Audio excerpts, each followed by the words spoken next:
baron de l'Estac. Ce Bordeaux, c'est quelqu'un.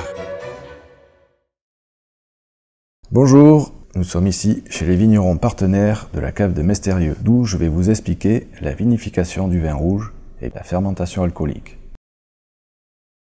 Une fois récolté, le raisin d'une parcelle sélectionnée est rapidement emmené au chai. Avant d'être vidé, le raisin de la benne est contrôlé et analysé pour être sûr qu'il correspond à notre attente. Après chaque vidage, le raisin déversé dans le conquet de réception est pesé. La benne est scrupuleusement nettoyée pour éviter toute altération de la prochaine vendange. Une vis sans fin pousse le tout vers les rafloirs qui séparent les baies des rafles et ôtent les débris végétaux. Ensuite, les graines sont orientées vers une cuve de vinification. Une fois la cuve remplie aux 3/4, elle est mise en fermentation avec des levures sèches actives sélectionnées. Comme pour le pain, voici la préparation du levain. Eau chaude à 37 degrés, levure et jus de raisin. Après 20 minutes de repos, les levures sont réhydratées. Le levain est pompé vers la cuve au cours du premier remontage.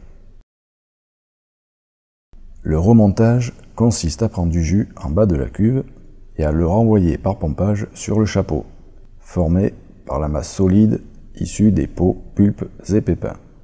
Des arrosages réguliers, plus ou moins longs du chapeau, va permettre d'extraire la couleur de la peau et les tanins des pépins. C'est la phase d'extraction. Dans le même temps, la fermentation a démarré. Elle produit chaleur et gaz carbonique. La température de chaque cuve est contrôlée et maîtrisée afin d'assurer l'action des levures.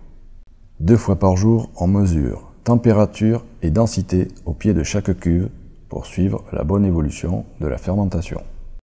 Une densité élevée comme là, 1090, c'est beaucoup de sucre et très peu d'alcool.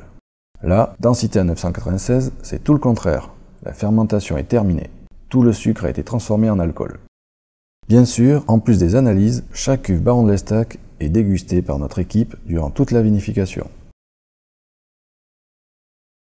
Après quelques jours de macération, où le jus fermenté est resté en contact avec le chapeau, nous décidons de l'écoulage.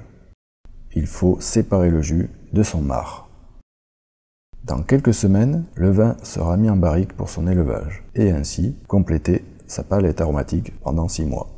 Baron de l'Estac. Ce Bordeaux, c'est quelqu'un.